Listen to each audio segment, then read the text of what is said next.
King SAHEED OSUPA ọba orin, ẹ má bínú dádì mi, ọ̀rọ̀ owó ló fẹ́ dájà lẹ̀. Tọ́ ẹ̀yin èèyàn wa, lẹ́yìn ìgbà tí Portable tí ó bú SAHEED OSUPA tí ó bú tán, lẹ́yìn ìgbà náà ni Portable ló tún wá ń bẹ̀bẹ̀ ọ̀ nínú fídíò tí ẹ̀ ń wò yìí. Lẹ́ni ní Portable ó gbé jáde lórí ìtàkùn ayélujára rẹ̀ Instagram, níbẹ̀ ló ti lọ sọ wípé kí SAHEED OSUPA kí ó má bínú wípé ọmọdé ò ní mọ̀ ẹ̀kọ́ jẹ kó má ra lọ́wọ́. Ẹ̀yin èèyàn wa, irú àrà wo lẹ rò pé ó yẹ kí SAHEED OSUPA kí ó fi Portable dá, tàbí ẹ ṣáà rò pé ó kàn yẹ kó dáríjì ni? Ẹ ṣáà fi ara balẹ̀ kí ẹ wo fídíò náà láti bẹ̀rẹ̀ títí dé ìparí. A ó máa play rẹ̀ fún yín ní báyìí.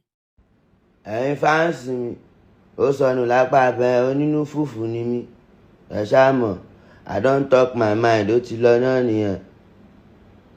Ṣẹ̀kọ́ tó ṣẹ́rí ẹ̀, kọ́ má lọ gbẹ̀yìn kúlé, kọ́ má lọ fi gé orí ẹ̀, kọ́ má lọ ṣẹ́ orí ẹ̀, ẹ ṣáà mọ̀.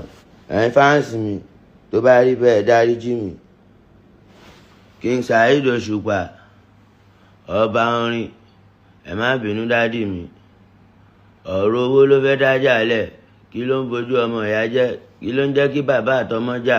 Ọ̀rọ̀ owó ni, ọ̀rọ̀ owó orin òun ló fẹ́ dájà lẹ̀, because I want to collect the money ni mo gbọ́ pé ní wọ́n ti yọ orin àbọ̀ fẹ́ yọ, òun ló ká mi lára. Ẹ má bínú sí mi, no go spoil for me and you. God bless you my daddy. Ọlọ́run sọ ẹ dà mí mọ́mọ́ tọ́, ẹ ṣáà mọ̀, ẹ dà mí mọ́mọ́ tọ́, ẹ bá dà mí mọ́mọ́ tọ́ mi ní ọtí yín sọ́tọ̀ bá mi. God bless you, no go spoil for you. SAHEED OSUPA ọba orin, ọba orin tó ń kọ fújì. Èmi lọkùnrin mẹ́ta, ọkọ ìyàwó mi, mo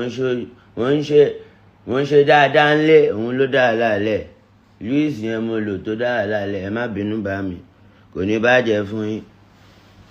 Ọlọ́run sọ ẹ̀yin fáǹsì mi, ẹ bá ń bẹ̀ wọ́n o. Ẹ ṣáà mọ̀ ohun tí mo fẹ́ jẹ mò ń wà o. Ọlọ́run ní jẹ́ kí n pàdé ohun tí ó jẹ mí. Ẹnà bàbá ẹkùn lè pẹ́kun jẹ́, even gan ọmọ ẹkùn náà lè pa àbẹ́ jẹ́. Àjọ ń promote ara wa ni, àjọ ń dún wúruwúruwúruwúru mọ́ra wa ni, orin là ń kọ. I do music for living, mo fi ń ga wù.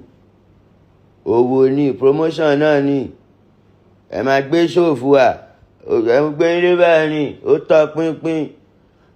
Promotion ni, ó tọ́ pínpín, ó tọ́ kí n tò.